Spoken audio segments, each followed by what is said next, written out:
Show me your glory. 지난주에는 예수님께서 요한복음 서문을 통해서 창조주시고 빛이고 생명으로 오신 예수님, 그 예수님을 요한이 증명을 했어요. 근데 요한은 그 서문에서 이제 요한복음 전체를 통해서 다루고자 하는 예수님의 모습, 그 모습을 기술을 했다 이거죠. 그러면 이제 1장 1절부터 18절까지 요한이 기술한 그 서문, 그것을 증명을 해 나가야 될 거 아니에요. 그 증명을 하는 첫 번째 이제 툴로서 누구를 사용을 하냐면 세례 요한이라고 하는 사람을 사용을 하는 겁니다. 예수님 주변에 있던 가장 가까운 사람, 그러면서도 그 당시에 가장 덕망이 있다라고 여겨졌던 세례 요한, 하나님으로부터 왔다라고 여겨졌던 세례 요한이 예수님에 대해서 뭐라고 얘기하는지라고 하는 것을 좀 들어보자 이거죠. 그래서 세례 요한으로 급히 이제 전환을 합니다. 그래서 서문에서 예수님이 빛이고 생명이고 또 창조주라고 주장했던 내용을 이제 표적의 책에서 증명을 하는데, 표적의 책의 첫 번째로 세례 요한이 등장을 하는 거죠. 그래서 요한복음 1장 19절에서 51절까지 전체가 예수님 공생의 이제 서막이고, 2장부터는 그 가나 혼인잔치의 기적으로부터 시작되는 표적들을 이제 쭉 나타내주는 이런 내용으로 이제 진행을 하게 되는 거죠. 근데 그런 진행을 하기 전에 세례 요한이 예수님을 뭐라고 얘기하는가라고 하는 것을 이제 시작으로 그 표적의 책을 열고 있는 겁니다. 그래서 이제 19장을 보면 유대인들이 예루살렘에서 제사장들과 레위인들을 요한에게 보내어 내가 누구냐 물을 때에 요한의 증언이 이러하니라 라고 얘기를 해요. 요한의 증언에 대해서 얘기를 하고 있죠.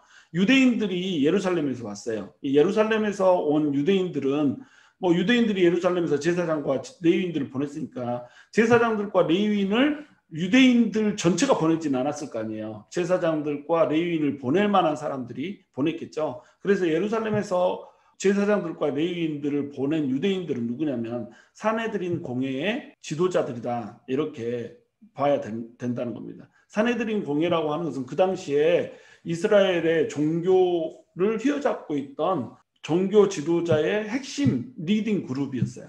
그러니까 이 산헤드린 공회에서 결정을 하면 날아가는 참새도 떨어뜨린다는 이런 무시무시한 이런 단체였죠. 이런 단체에서 이제 제사장들과 레위인들을 보낸 겁니다. 왜 제사장들과 레위인을 이 사람들이 보낼 수 있냐면 산헤드린 공회는 대제사장들 집안에서 통제를 했어요.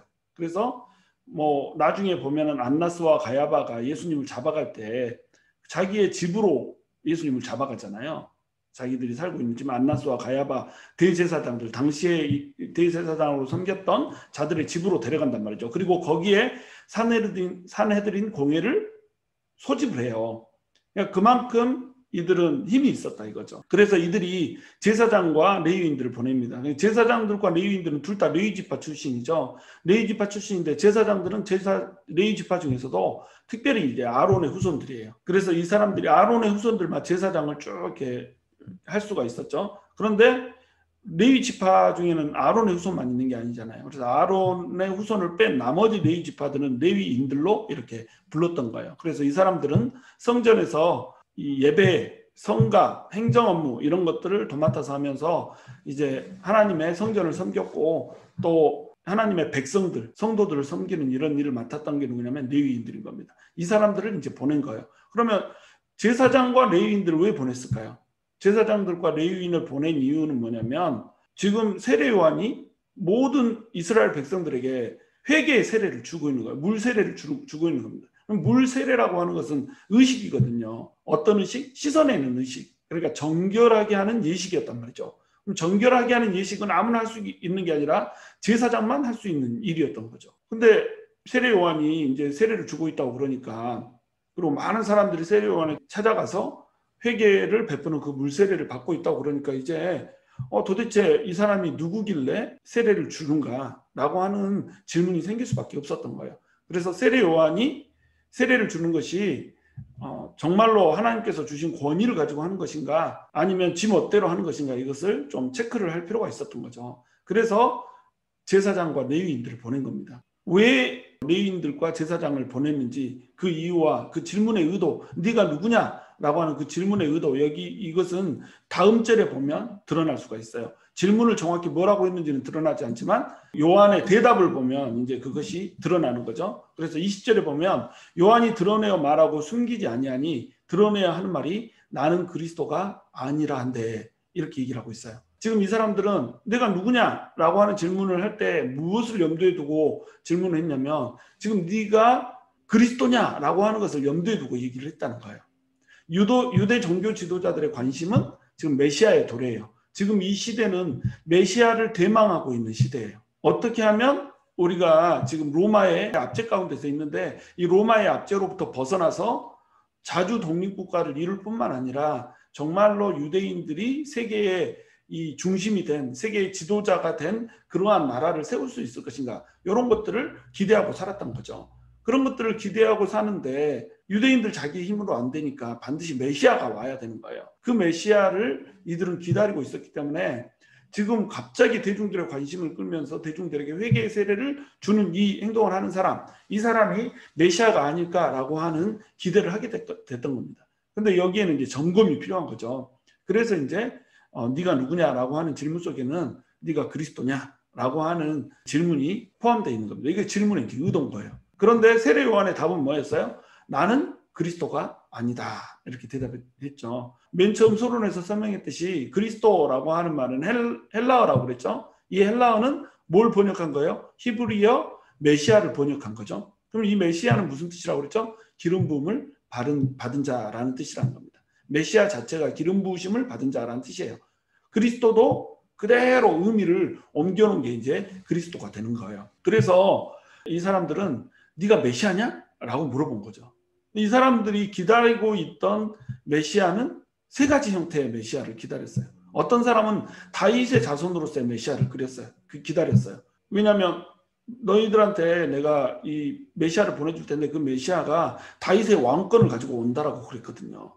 그런데 또 이들은 메시아를 기다리되 제사장으로서의 메시아를 그렸어요. 그 제사장으로서의 메시아를 기다린 이유는 그 제사장이 와서 사람들의 죄를 씻어준다고, 죄를 돌이켜서 회개케 하고 그 죄의 굴레로부터 벗어나게 해줄 그분을 기다렸기 때문에 제사장으로서의 메시아를 또 기다렸거든요.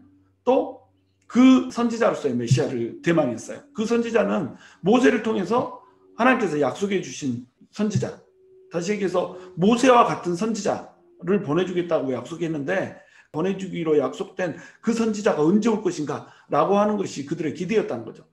그러니까 그들은 다윗의 자손으로서 제사장으로서 선지자로서 오는 그 메시아를 기다리고 있었던 거죠. 그래서 세례 요한에게 와서 네가 그 다윗의 자손 메시아냐라고 물어본 거죠. 그리스도냐라고 물어본 거죠. 그랬더니 세례 요한이 아니다라고 대답을 한 거예요. 그러니까 또 묻되 그러면 누구냐? 네가 엘리야냐라고 물어본 거죠.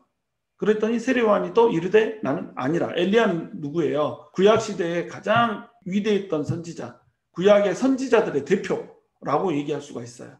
근데 세례 요한이 또 아니다라고 대답을 하죠. 엘리야냐라고 물어본 이유는 말라기서 3장 1절과 말라기서 4장 5절 6절에서 나타내진 그 선지자 엘리야를 보내주겠다는 그 약속 때문에 이 질문을 한 거예요. 말라기서 3장 1절 보면 만군의 여호와가 이르노라 보라 내가 내 사자를 보내리니 그가 내 앞에서 길을 준비할 것이요 또 너희가 구하는 바 주가 갑자기 그의 성전에 임하시리니 곧 너희가 사모하는 바 언약의 사자가 임하실 것이라. 이렇게 약속을 하고 있잖아요. 만군의 여호와께서 말씀을 하십니다. 내가 사자를 보낸대요. 근데 그가 내 앞에서 길을 준비한대요. 그러니까 하나님의 길을 예비하고 평탄케 하는 일을 지금 하겠다 이거죠. 너희가 구하는 바 주가 갑자기 그의 성전에 임한다. 이렇게 얘기해요. 갑자기 주님이 성전에 임하는 거예요. 예수님이 진짜로 성전에 임하셨잖아요. 곧 너희가 사모하는 바 언약의 사자가 임하실 것이다. 약속된 그 사자가 너희한테 임할 것이다 라고 하는 그 말을 준 거예요. 그러니까 메시아가 오기 전에는 반드시 누가 와야 된다는 거예요. 엘리야가 먼저 와야 된다는 겁니다. 말라기서 4장 5절 6절에도 보면 이렇게 나와요. 보라 여호와의 크고 두려운 날이 이르기 전에 내가 선지자 엘리야를 너희에게 보내리니. 또 선지자 엘리야를 보낸다고 그랬죠. 그가 아버지의 마음을 자녀에게로 돌이키게 하고 자녀들의 마음을 그들의 아버지에게로 돌이키게 하리라. 돌이키지 아니하면 두렵건대 내가 와서 저주로 그 땅을 칠까 하노라. 이렇게 기록을 하고 있죠. 자, 아버지의 마음을 자녀에게로 돌이켜요. 지금 아버지의 마음은 자녀에게서 멀어져 있어요. 왜냐하면 자녀들이 아버지의 뜻대로 행하지 않거든요.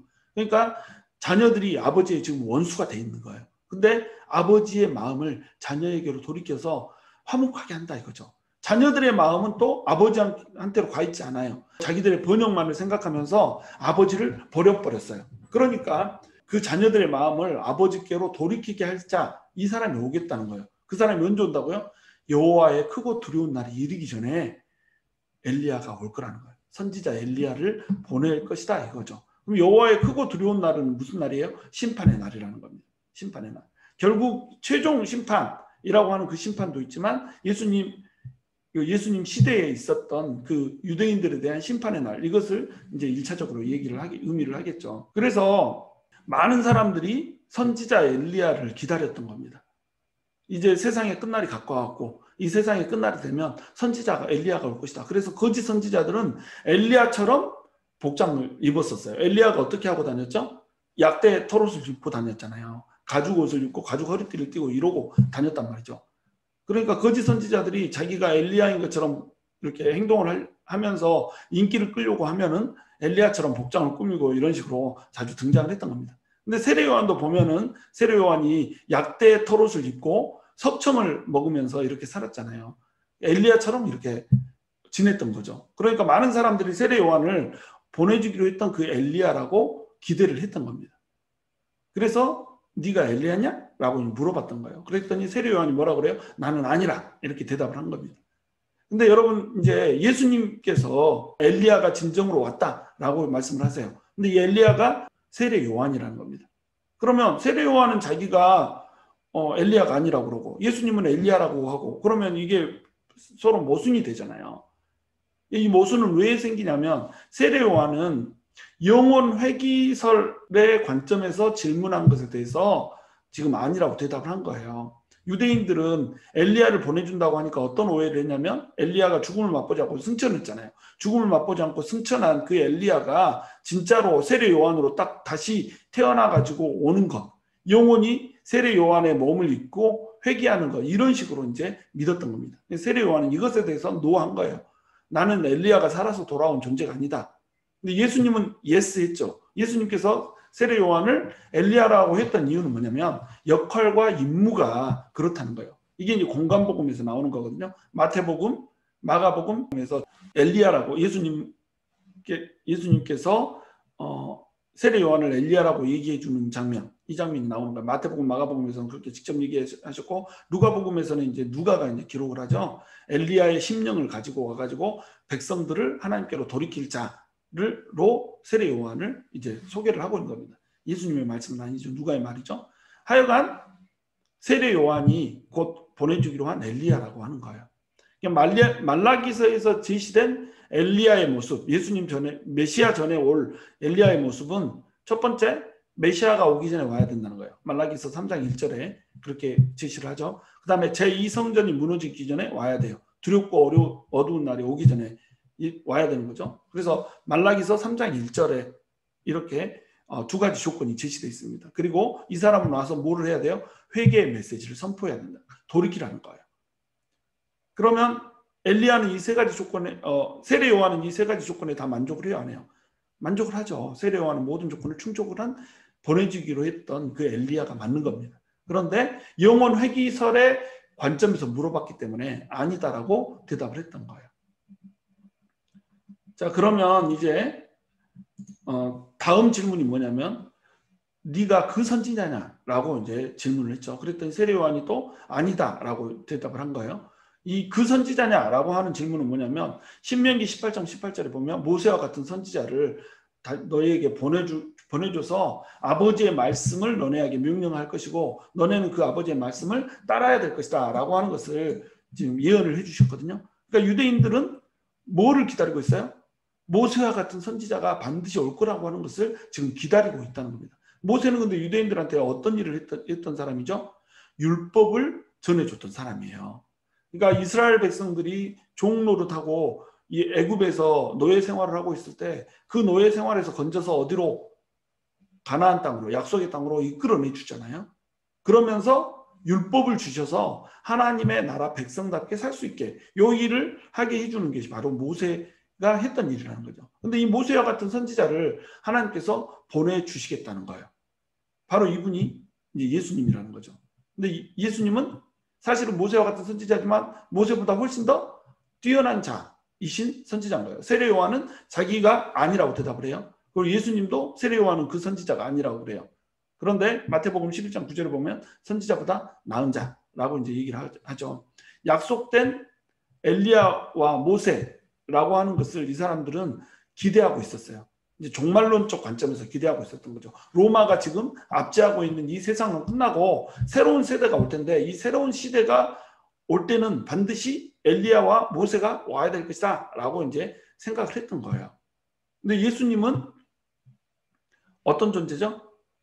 이스라엘 백성들을 모세가 애굽의 종에서부터 끌어내서 가나안 땅 약속의 땅으로 이끌어들였듯이 예수님은 종의 노예, 마귀의 노예인 우리들을 죄의 이 노예 상태 또 죽음의 노예 상태에서부터 이끌어내서 자유의 땅, 하나님의 나라의 땅으로 이끌고 들어가실 분, 이분이 바로 예수님이라는 거예요. 모세를 통해서 율법을 주셨듯이 예수님을 통해서는 뭘 줘요? 복음을 주신다는 겁니다. 그래서 복음을 통해서 말씀을 전달하기 때문에 이 아버지의 말씀을 명령으로 주실 텐데 이 예수님의 명령을 너네는 반드시 따라라 라고 하는 것을 이미 예언을 해놨다는 겁니다. 이 예언대로 지금 예수님이 오셨다는 거예요. 그러면 이 사람들이 이제 엘리야와 모세라고 하는 존재에 대해서 왜 그렇게 집착을 했냐면 엘리야는 선지자의 대표라고 그랬잖아요. 모세는 또 모세오경을 썼잖아요. 그래서 성경 전체를 얘기할 때 성경을 모세의 글과 선지자의 글들 이렇게 표현을 하거든요. 모세의 글이라는 건 뭐예요? 모세오경. 그 다음에 선지자의 글이라는 건 뭐예요? 시편, 욥기, 아가, 잠언서, 전도서 이거를 뺀 문학서를 뺀 나머지 모든 성경들은 선지서로 분류를 했거든요. 그러니까 모세의 글과 선지자들의 글 이러면 뭘 얘기했냐면 구약 성경 전체를 얘기했던 겁니다. 그러니까 구약 성경 전체가 얘기하고 있는 그 메시아, 그 다시 오기로 한 구약 성경에서 예언된 그 메시아, 얘기하고 있는 그 주제로서의 그 중심 인물로서의 메시아, 그 메시아가 바로 온다는 거예요. 거기에 초점을 맞추기 위해서 모세와 엘리야가 이제 등장을 하는 겁니다. 여러분 변호사상 사건에 두 인물이 등장하잖아요. 예수님이 영광스럽게 변형된 그 사건이 있는데 그 사건에 누가 등장을 하죠? 모세와 엘리야가 등장을 하는 거예요. 모세와 엘리야가 등장을 하는 이유는 뭐죠? 모세와 엘리야가 성경의 전체를 말하기 때문에 그래요. 성경 전체는 누구에 대해서 얘기를 하고 있어요? 예수님에 대해서 얘기를 하고 있다는 거죠. 그러니까 지금 엘리야와 같은 선지자, 모세와 같은 선지자 이런 사람들을 먼저 보내주겠다라고 하는 측면에서 지금 이들은 접근을 하고 있지만 사실은 이들이 대표하고 있는 구약 성경 전체가 누구를 얘기하고 있어요? 메시아 예수님을 얘기하고 있다는 겁니다. 근데 그 메시아 예수님이 어땠다는 거예요? 지금 왔다는 거예요. 왔는데 이 사람들은 이 메시아가 누구라고 지금 생각을 하고 있어요? 세례 요한이라고 생각을 하고 있는 겁니다. 세례 요한은 내가 그 메시아가 아니라는 거예요. 너네가 기다리는 메시아가 내가 아니고 나는 이제 그 메시아의 길을 평탄하게 하는 자라고 하는 설명을 하고 있는 겁니다. 그래서 이제 그 다음 구절에 22절에 이제 그들이 물어보죠. 그럼 너는 너를 누구라고 하느냐? 네가 뭐냐 도대체 그러면 이렇게 이제 질문하는 거죠. 그랬더니 이 사람이 나는 선지자 이사야의 말과 같이 주의 길을 곱게 하라고 광야에서 외치는 자의 소리로다 이렇게 말을 하는 거예요. 자기 자신을 뭐라고 얘기하냐면 광야에서 외치는 자의 소리라고 표현을 하고 있는 거예요. 이사야서 40장 3절에 보면 주의 길을 평탄하게 할 광야에 외치는 소리를 너네에게 먼저 보내주겠다라고 약속을 하거든요. 이사야서는 전부 몇 권이라고 그랬죠? 66권이라고 그랬죠. 근데 이사야서 66권은 참 이렇게 신비한 책이에요. 성경 전체가 66권이잖아요. 근데 이사야서는 66장으로 되어 있단 말이죠. 근데 이사야서에서 1장에서 39장까지는 뭘 얘기해요? 이스라엘과 또 주변 국가들에게 내려질 심판의 메시지를 전하고 있어요. 근데 40절에서 66장까지는 뭘 얘기하고 있어요? 회복의 메시지를 전하고 있다는 거죠. 구약의 39장이 율법에 대해서 얘기를 하고 있다면 이 신약의 27권이 은혜에 대해서 얘기를 하고 있잖아요. 그러니까 율법과 은혜, 율법과 복음이라고 하는 것을 잘 압축해서 지금 설명해 주고 있는 책이 뭐냐면 이사야서 66장이라는 겁니다. 되게 신비롭죠? 근데 이사야서 그 회복의 메시지라고 하는 40장에서 66장까지의 구조가 어떻게 되어 있냐면 먼저 시온에 복된 소식이 와요. 복음이 전해지는 겁니다. 예루살렘에 복된 소식, 기쁜 소식이 전해질 거라는 거예요. 그런데 이 기쁜 소식은 어떻게 이루어져요? 고난받는 종에 의해서 이루어진다는 거예요. 고난받는 종이 고난을 받음으로 인해서 모든 백성들의 질고와 슬픔이 사라지게 될 것이다 라고 하는 것을 얘기해줘요. 그리고 나면 이제 뭐가 와요? 새 하늘과 새 땅이 온다는 겁니다. 이게 절정이 되는 거죠. 회복 메시지의 절정이 되는 거예요. 이런 구조로 되어 있는데 요 회복의 시작, 이렇게 시온의 복된 소식이 전해지고 고난받는 종이 와서 대신 이 질고와 슬픔을 감당해주고 새 하늘과 새 땅이 열려지는 이 놀라운 소식, 이 소식이 언제 시작돼요? 광야에 외치는 소리가 딱 울려질 때 그때 시작을 할 거라는 겁니다. 그래서 이사야서 40장 3절 회복의 메시지가 선포되는 바로 초입부에 누가 등장을 해요? 광야에 외치는 소리가 등장을 하는 겁니다. 이 광야에 외치는 소리가 이제 세례 요한이라는 거예요. 너네한테 예언된 이사야서 40장 3절에서 예언된 그 광야에 외치는 자의 소리, 그것이 바로 나다. 세례 요한이 지금 자기 선언을 이렇게 하고 있는 겁니다. 광야에서 외치는 소리라고 할 때 왜 광야에서 외치는 소리라고 했을까요? 광야라고 하는 것은 아무것도 없는 거잖아요. 광야는 황량이에요. 허허벌판이에요. 폐허예요. 생명이 살 수가 없어요. 지금 현재 유대교가 이스라엘 백성들이 광야라는 겁니다. 성전의 황량한 폐허 상태에 지금 처해 있다는 거예요. 그리고 사람들의 심령이 광야라는 거예요. 그 사람들은 광야의 심령을 가지고 있기 때문에 그 안에 생명이 없고 그 안에 빛도 없고 그 안에 어둠만 가득 찬 이런 상태로 살고 있다는 거예요.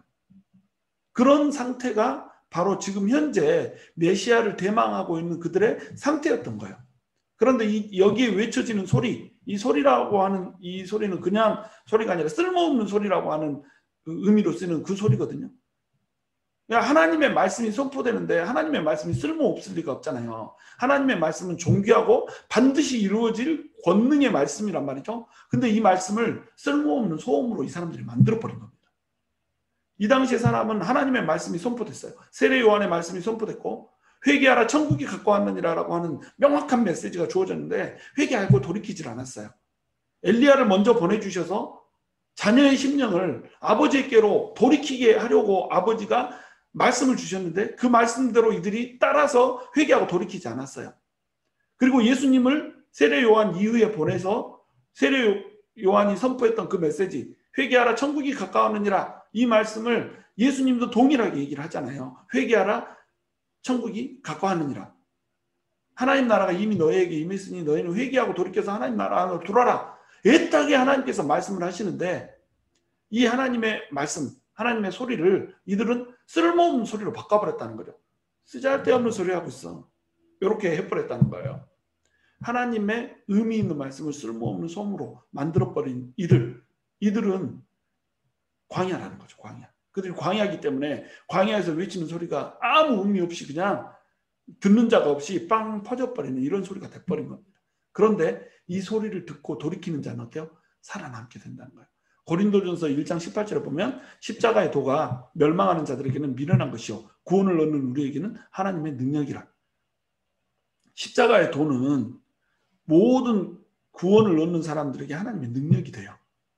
십자가의 도는 슬픔과 질고를 끝내버리고 사망과 또 죄를 끝내버리는 하나님의 위대한 능력이거든요. 근데 이 소리를 듣지 못하면 어떻게 돼요? 이것이 십자가라고 하는 그 의미를 발견하지 못하고 십자가를 붙들지 못하면 십자가처럼 미련한 게 없는 거예요. 어떻게 메시아라고 하는 사람이 십자가에 매달려 죽을 수가 있냐? 어떻게 하나님의 아들이 십자가에 매달려 죽을 수 있냐? 이런 식으로 반응할 수밖에 없다는 거죠. 그럼 이들은 뭐예요? 멸망하는 자들이라는 거죠. 멸망하는 자들한테는 십자가의 도는 미련한 거라는 거예요. 광야에 외치는 소리도 똑같은 겁니다. 광야의 소리. 회개하라 천국이 가까웠느니라. 광야에 외치는 소리가 들리는데 구원을 얻는 자에게는 이 소리가 능력이 돼서 들어오는 거예요. 근데 구원을 얻지 못하는 자, 멸망하는 자들한테는 이 소리가 미련한 자의 미련한 것이 돼버리는 거예요. 우리가 이렇게 잘 살고 있는데 이들이 누구예요? 바리새인들이고, 이들이 누구예요? 바로 사내들인 공의원들이고, 또 이들이 누구예요? 대제사장들이고 종교 지도자들이란 말이죠. 이들은 세례 요한이 외치는 소리, 예수님이 외치는 소리를 미련한 것으로 여겼어요. 그러니까 구원을 받지 못하고 버림을 받게 되는 거죠. 자, 또 물어 이르되 내가 만일 그리스도도 아니요 엘리야도 아니요 그 선지자도 아닐진데 어찌하여 세례를 베푸느냐 라고 얘기를 하죠. 이들의 관심은 뭐예요? 지금 네가 세례를 주고 있어. 세례는 누가 하는 거야? 정결하게 하는 일을 하기 때문에 제사장들이 해야 되는 이런 업무잖아. 근데 네가 무슨 권한으로, 이거는 하나님한테 특별한 권한을, 직분을 받은 자만 할 수 있는데 네가 무슨 권한으로 이걸 하고 있느냐 이거예요. 이들은 어떤 권위로 지금 세례를 주고 있느냐라고 하는 것에 관심이 있었던 거예요. 그래서 그들은 이 세례 요한이 세례를 주는 것을 보고 세례 요한은 틀림없이 그리스도이거나 엘리야이거나 그 선지자이거나 이럴 텐데 그것이 아니라고 그러니까 이제 헷갈리기 시작하는 겁니다. 그래서 이제 물어보는 거죠. 어찌하여 세례를 주느냐? 무슨 권한으로 네가 세례를 주느냐? 이렇게 물어보는 거예요. 유대인들은 세례 요한 이전에도 세례를 행했어요. 세례가 지금 성경에서는 처음 이제 등장을 하지만, 세례 요한의 세례로 처음 등장을 하지만, 사실은 이제 그 당시 사람들은 세례를 성경에 나오진 않지만 줬다 이거죠. 언제 줬냐면 다른 이방 종교에서 유대인으로 개종을 할 때, 유대교로 개종을 할 때 세례를 줬어요. 또 이제 쿰난 공동체라고 하는 이 공동체, 다시 얘기해서 예수님의 그 메시아의 오심을 기다리면서 자기를 거룩하게 만들고자 했던 사람들, 이 사람들은 매일 세례를 했거든요. 왜냐하면 에스겔에서 36장 26절에 보면 너희가 물로 씻어서 정결케 한다 이런 얘기가 나와요. 물로 씻어서 너희를 정결케 하고 성령으로 너희에게 세례를 줄 것이다. 이 얘기가 에스겔에서 36장 26절에서 27절에 나오거든요. 그러면 정결케 하는 그 물로 주는 그 물로 씻는 거, 그 행위가 있어야 될 거라고 지금 쿰난 공동체의 사람들은 생각을 했던 겁니다. 쿰난 공동체 사람들은 지금 신구약 중간 시대 때 계속 이 이스라엘이 이방인들에게 좀 당하고 이방인들의 압제에 속해 있고 이러기 때문에 우리가 거룩하게 살아야 된다. 정말로 이제 하나님의 백성답게 살아야 된다. 이렇게 해서 이렇게 광야로 나가가지고 광야에서 이제 같이 공동체 생활을 하면서 거룩하게 절제하면서 금식하면서 막 이렇게 살려고 노력했던 이런 사람들이 쿰난 공동체 사람들이거든요. 그러니까 이들이 자기들을 정결케 하는 수단으로 매일 이제 물로 자기 몸을 씻었던 겁니다. 그래서 세상 끝날에 정결한 자의 표식을 갖춘 자들로 자기 자신들을 여겼던 거예요. 유대교로 개종할 때나 또 쿰난 공동체 사람들이 매일 세례를 받거나 이 두 가지 경우 모두 세례를 누가 했어요? 스스로 세례를 했던 거예요. 스스로 물에 들어가서 자기를 씻고 유대교로 결정을 했고 스스로 자기를 씻어서 나는 정결한 자의 표식을 가진 자다라고 이제 주장을 하고 이렇게 했던 겁니다. 그런데 지금 세례 요한은 와서 어떻게 하고 있어요? 다른 사람들에게 자기가 세례를 주고 있네. 그러니까 이 사람이 뭔데 지금 세례를 주지? 이런 식으로 의문을 자아낼 수밖에 없었던 거예요. 그래서 무슨 권위로 네가 세례를 주고 있냐? 이런 질문을 지금 세례 요한한테 했던 거죠. 그랬더니 세례 요한이 뭐라고 그래요? 나는 물로 세례를 베풀거니와 너희 가운데 너희가 알지 못하는 한 사람이 섰으니 곧 내 뒤에 오시는 그이라. 나는 그의 신발끈을 풀기도 감당하지 못하겠노라. 이렇게 얘기를 하고 있어요. 권위를 묻는 자들에게 권위에 대해서 지금 말하고 있죠. 네가 무슨 권위로 하냐? 나? 무슨 권위로 하냐? 하나님으로부터 물려받은 권위로 하고 있어. 하나님께서 나한테 물 세례를 주라고 했어. 하나님께서 나를 광야에 외치는 소리로 세우셨어. 너희가 듣거나 말거나 나는 회개를 외치는 광야에 외치는 소리고 광야로 나오는 모든 사람들에게 나는 물로 씻어서 정결케 하고 하나님께로 돌이키는 그 일을 할 거야. 이 권위는 누구로부터 왔냐면 하나님으로부터 왔어. 그런데 내가 진짜 권위자는 아니야. 나는 물 세례를 줌으로써 광야에 외치는 소리로 지금 예수님을 메시아를 예비하는 자일 뿐이야. 메시아가 올 길을 내가 평탄케 하는 자일 뿐이야 라고 하는 대답을 지금 하고 있는 겁니다. 그러니까 내 뒤에 진짜 누가 온다는 거예요. 진짜 권위자. 다시 얘기해서 메시아가 온다는 거예요. 하나님의 아들이 올 거라는 거예요.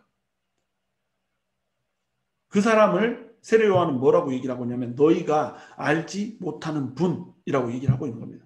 너희가 알지 못하는 분. 감히 너네가 상상할 수도 없고 감히 너네가 알아볼 수도 없고 감히 너네가 이 어떤 분인지 측량할 수 없는 그런 분이 온다는 거예요. 그분이 누구를 뒤를 따라서 와요? 세례 요한의 뒤를 따라서 온다는 겁니다. 왜 세례 요한의 뒤를 따라서 오겠어요? 세례 요한이 광야에 외치는 소리로서 주의 오실 길을 평탄하게 하는 자이기 때문에 그렇다는 거예요. 그러니까 세례 요한 뒤에 오시는 그 이는 메시아인데 그 메시아는 너희가 감히 측량할 수 없는 그분이고 나 역시 측량할 수 없는 그런 분이다. 그래서 나는 그분의 신발끈을 풀기도 감당하지 못하겠다. 이렇게 얘기를 하는 겁니다. 신발끈을 푸는 것은 누가 하는 일이었어요? 종이 하는 일이었거든요. 종이 주인이 집으로 돌아오면 종의 신발끈을 풀어서 신발을 벗겨드리고 신발을 씻는 일, 신발이 아니라 발을 씻어주는 일, 이런 일들을 했던 것이 종의 일이거든요. 나는 그 종이 하던 일도 감히 감당할 수 없다는 거예요. 예수님이 그렇게 위대한 분이라는 겁니다. 메시아가 그렇게 위대한 분이라는 거예요. 그 다음에 제자의 일, 스승이 이제 들어오면 스승에 대한 존경의 표현으로 제자가 스승의 신발끈을 풀어드리고 또 발을 씻겨드리고 이런 일을 했거든요. 제자들이 하는 일. 나는 그분의 제자에 속할 정도도 못 된다. 이렇게 얘기를 한 거예요. 예수님을 지극히 높이는 겁니다. 지금 메시아를 지극히 높이는 거예요. 그분이 올 거라는 거예요. 지금 세례 요한도 사실은 예수님이 그 메시아인지를 몰라요. 메시아라고 하는 존재가 이런 존재일 텐데 나중에 이제 그 예수님이 딱 등장을 하잖아요. 나중에 등장을 할 때 세례 요한이 이걸 알아보면서 세례 요한이 메시아구나라고 하는 것을 이제 공적으로 이제 선포를 하잖아요. 그 전까지는 세례 요한은 그걸 알지 못해요. 그러나 자기 뒤를 이어서 오는 메시아가 있는데 그 메시아에게 나는 어떻게 하겠다는 거예요? 신발끈을 매기도 감당하지 못할 그런 위대한 분이라는 것이 바로 세례 요한의 증거였다는 겁니다. 그래서 세례 요한은 지금 자신이 메시아가 아니라는 것을 천명해요. 그리고 자신이 또한 그 선지자도 아니고 엘리야도 아니라는 것을 천명을 해요. 그러나 세례 요한은 지금 뭘 얘기하고 있냐면 자기가 광야에 외치는 소리라고 하는 것을 얘기하면서 지금 메시아가 곧 온다. 내 뒤를 위해서 곧 온다라고 하는 것을 증언하고 있어요. 그 당시에 모든 사람들은 세례 요한을 메시아로 알았어요. 그만큼 세례 요한은 권위가 있고 그만큼 세례 요한은 대중적인 인기가 있었어요. 그런데 하나님으로부터 보내심을 받았다라고 믿어지는 그 세례 요한, 그 세례 요한이 뭐라고 증언을 하고 있어요? 내가 메시아가 아니고 메시아가 따로 있다라고 증언을 하고 있는 거예요. 요한의 관점을 지금 알겠죠. 요한은 너네가 지금 하나님으로부터 권위를 받았다라고 하는 그 세례 요한도 뭐라고 얘기하고 있어? 메시아가 예수가 메시아라고 지금 얘기를 하고 있어. 이렇게 지금 얘기를 하고 있는 겁니다. 지금 이때 당시의 상황이 우리 현대를 살아가고 있는 우리의 모습과 지금 굉장히 데칼코마니처럼 합동이 되고 있어요. 여러분 지금 이제 적용으로 들어갑니다.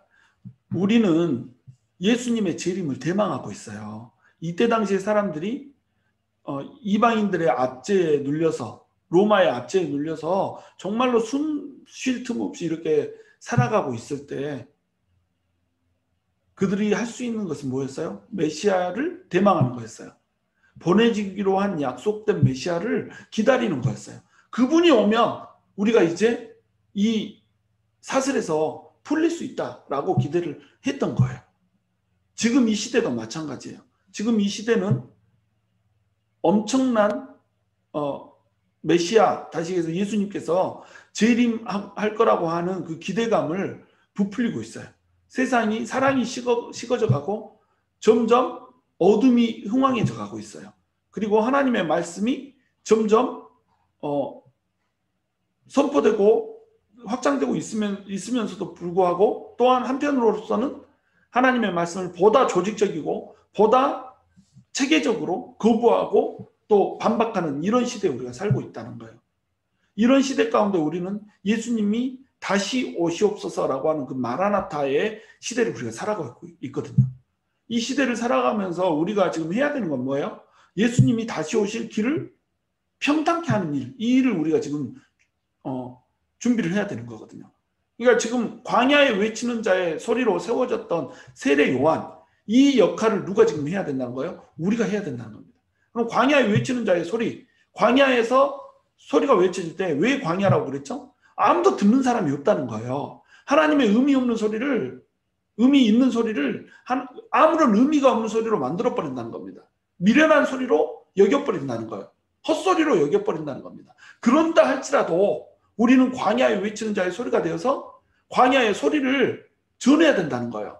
듣든지 안 듣든지 예수님의 그 메시지, 예수님이 그리스도라고 하는 메시지, 예수님이 하나님의 아들이고 우리를 구원하는 구원자라고 하는 그 메시지를 전해야 한다는 겁니다. 그러기 위해서 우리는 부르심을 받았다는 거예요. 그런데 우리가 그 역할을 하고 있는가? 하고 있지 않다는 거죠. 광야에 외치는 자의 소리, 왜 소리라고 표현을 했을까요? 소리가 하는 일은 뭐예요? 의미를 전달하고 나면, 메시지를 전달하고 나면은 없어져 버리잖아요. 사라져 버리잖아요. 세례 요한의 이 겸손함을 봐보세요. 세례 요한은 메시아가 오면 나는 그분의 신들매를 매기도 감당치 못하겠다라고 지금 얘기를 하고 있어요. 자기의 영광을 구하지 않는다는 겁니다. 세례 요한은. 지금 모든 사람들이 세례 요한을 쫓고 있어요. 예수님이 누군지 사람들은 알지도 못해요. 예수님이 누군지 관심도 없어요.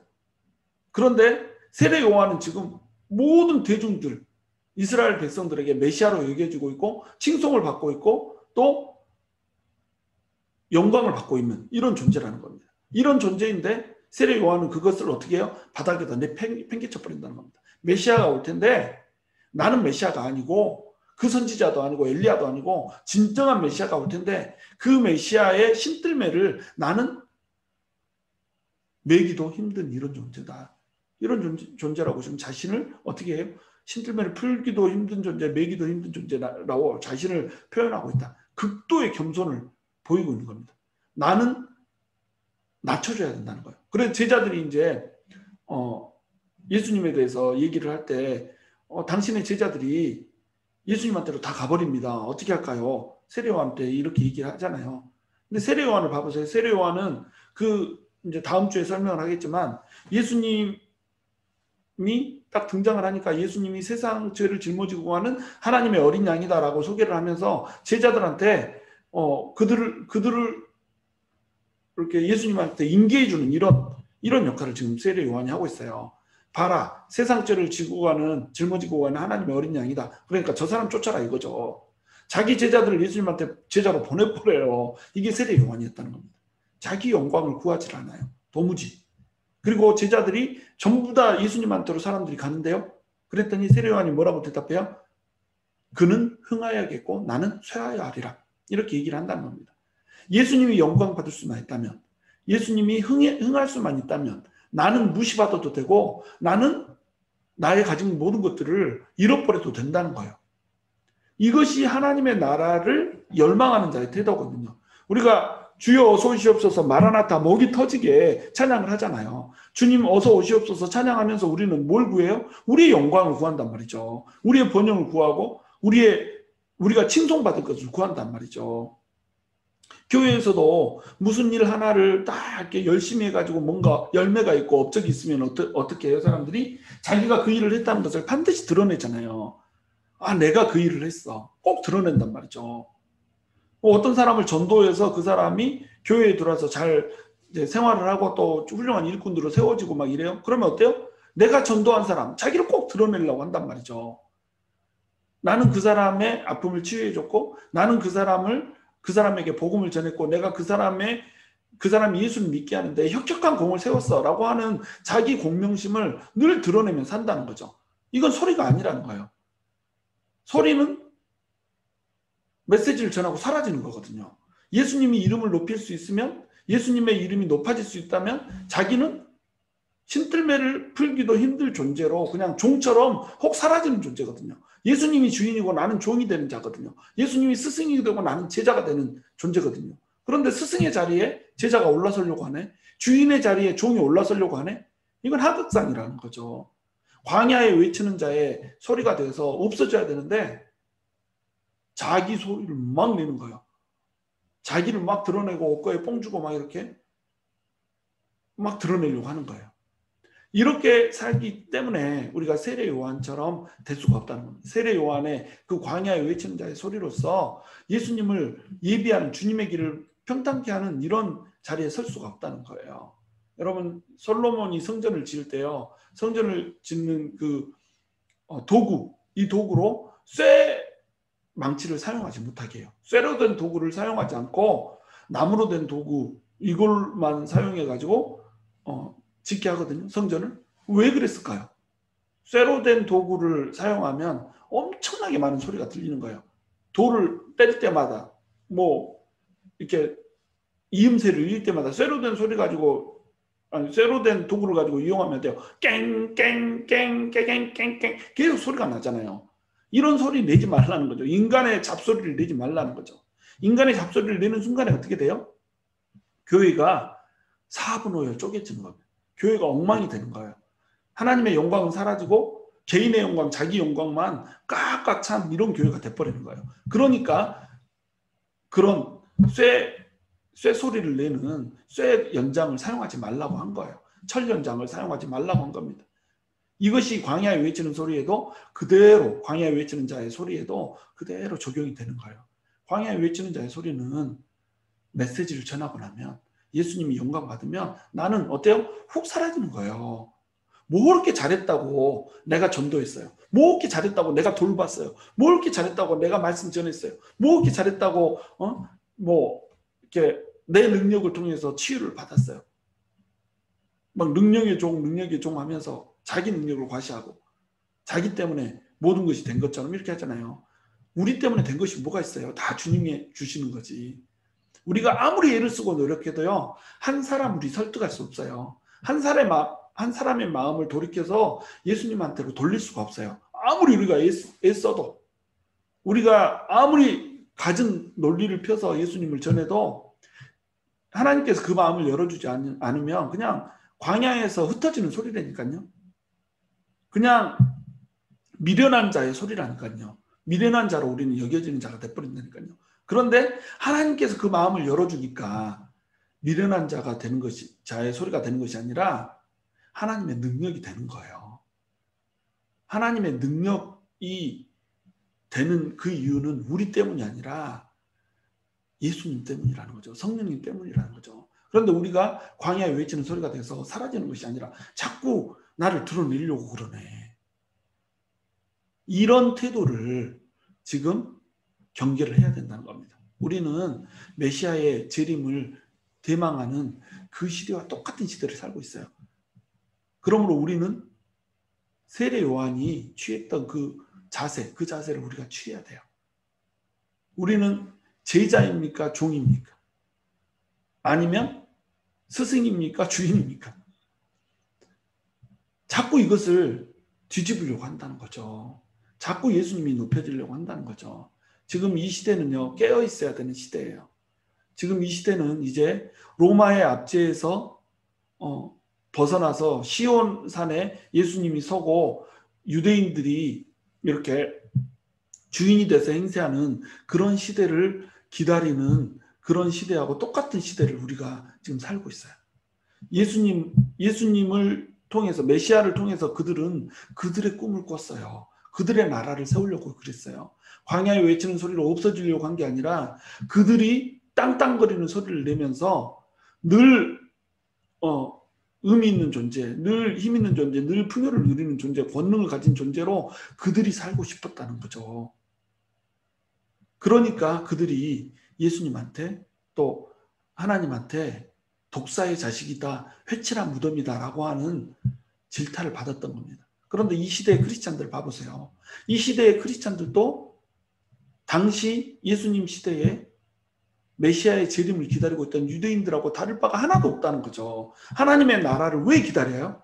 하나님의 나라가 오면 예수 믿는 자가 하나님의 이 자녀된 자들이 이 세상에서 떵떵거리면서 살고, 이 세상에서 번영을 누리면서 살고, 이 세상에서 형통을 누리고, 이 세상에서 가지고 싶은 모든 것을 가지면서 누리면서 사는 이런 시대가 우리에게 올 것이라고 하는 이 기대, 예수님을 요술 램프 속에 진이로 만들고, 예수님을 요술봉으로 만들고, 예수님을 팅거벨로 만드는 이러한 태도로 예수님을 우리는 기다리고 있다는 겁니다. 그러니까 예수님을 우리가 주여 주여 외치고 하나님의 나라를 우리 입으로 읊조리고 하지만, 결국 우리가 기대하고 있는 건 뭐예요? 하나님의 나라가 아니라 내 나라를 읊조리고 있는 거예요. 내 나라. 광야에 외치는 소리로 내가 사라져버려야 되는데, 내 나라를 세우고 내 나라의 왕으로 내가 서기를 원한다는 겁니다. 그것을 위해서 누구를 이용해 먹고 있어요? 예수님을 이용해 먹고 있다는 거예요. 지금 시대가 그런 시대라는 겁니다. 이 시대 가운데 하나님이 찾으세요. 누가 광야에 외치는 소리가 돼서 나의 메시지를 전해주고 정말로 흔적도 없이 사라지는 그런 존재가 되기를 바라는가? 누가 나의 제자가 되어서 나의 말씀을 그대로 전하고 하나님의 잃어버린 종들을 예수께로 돌이켜서 제자 삼고 그들에게 세례를 주고 하나님이 말씀하신 그 명령들을 지켜 행하게 할 것인가? 누가 나의 종이 되어서 신실하게 자기 욕심 부리지 않고 정말로 주인이 원하는 그 이들을 깨어서 이룰 것인가? 라고 하는 것을 하나님께서 질문하면서 찾고 계시다는 말이에요. 지금 이 시대에 광야에 외치는 소리가 되어서 나의 길, 예수님이 다시 오실 재림의 길을 평탄케 할 자가 도대체 누구냐? 라고 하는 것을 지금 예수님은 찾고 있는 거죠. 그런 사람을 찾고 있는 거예요. 자, 우리가 그런 사람이 돼야 된다는 거예요. 그러면 우리는 하나님 나라에 임할 때에 이 세상에서 우리가 누릴 수 있는 것들을 포기했기 때문에 하나님 나라에서 보다 많은 것들로 보다 큰 것으로 누리게 될 것이라는 거예요. 세례 요한에 대해서 예수님은 뭐라고 얘기하냐면 여인이 낳은 자 중에 가장 큰 자라고 얘기를 해요. 여자가 낳은 자 중에 가장 큰 자. 왜 여자가 낳은 자 중에 가장 큰 자라고 얘기를 해요? 광야에 외치는 자의 소리가 되어서 예수님의 길을 평탄케 했거든요. 자기는 사라져버리고 예수님이 흥하는 것만 기대했거든요. 자기는 신랑인 예수님의 친구로서 신랑이 높여질 것을 계속 지지해주고 서포트해주면서 자기는 들러리로서 흔적도 없이 사라져버렸거든요. 그러니까 여자가 낳은 자 중에 가장 큰 자라고 얘기하는 겁니다. 가장 낮아지는 자가 가장 큰 자가 되는 거예요. 제자들한테도 예수님께서 뭐라고 그래요? 너희가 정말로 큰 자가 되고 싶냐? 그러면 가장 낮은 자리에서 가장 천박하게 천하게 사람들을 섬기는 자가 되라. 이렇게 얘기를 하는 거예요. 여러분, 섬기는 자가 되지 않으면 가장 낮은 자리에 내려가서 내 이름도 내 빛도 드러내지 않고 정말로 흔적도 없이 예수님의 영광만 위해서 일하는 사람이 아니면 나는 큰 자가 될 수 없다는 거예요. 여러분이 만약에 여러분의 이름을 좀 드러내고 싶고 가치를 증명하고 싶고 좀 내가 뭐나 된 듯한, 좀 더 많이 아는 듯한, 좀 더 경건한 듯한, 좀 더 기도하는 듯한, 좀 더 성경의 지식이 있는 듯한 이런 우월의식이 있고 이걸 자꾸 드러내고 싶어 한다고 한다면 여러분은 광야에 외치는 소리가 아니라는 거예요. 여러분은 큰 자가 될 수 없다는 거예요. 여러분은 작은 자라는 겁니다. 여러분이 너무 커져 있기 때문에 실상은 여러분이 작은 자라는 거예요. 그러니까 우리가 어떻게 해야겠어요? 광야에 외치는 자의 소리로 흔적도 없이 사라져야 된다는 겁니다. 열심히 종처럼 섬기고 열심히 제자가 되어서 스승의 유지를 받들어서 일을 하되 우리의 이름은 흔적도 없이 사라져버리고 누구만 높아져요? 예수님만 높아지고 하나님만 높아지는 존재, 이런 존재가 돼야 된다는 거예요. 그래야 예수님이 다시 오실 때에 하나님 나라의 큰 자로 우리가 설 수 있다는 겁니다. 저와 여러분이 바로 이런 광야에 외치는 자의 소리가 되기를 주님의 이름으로 축원합니다.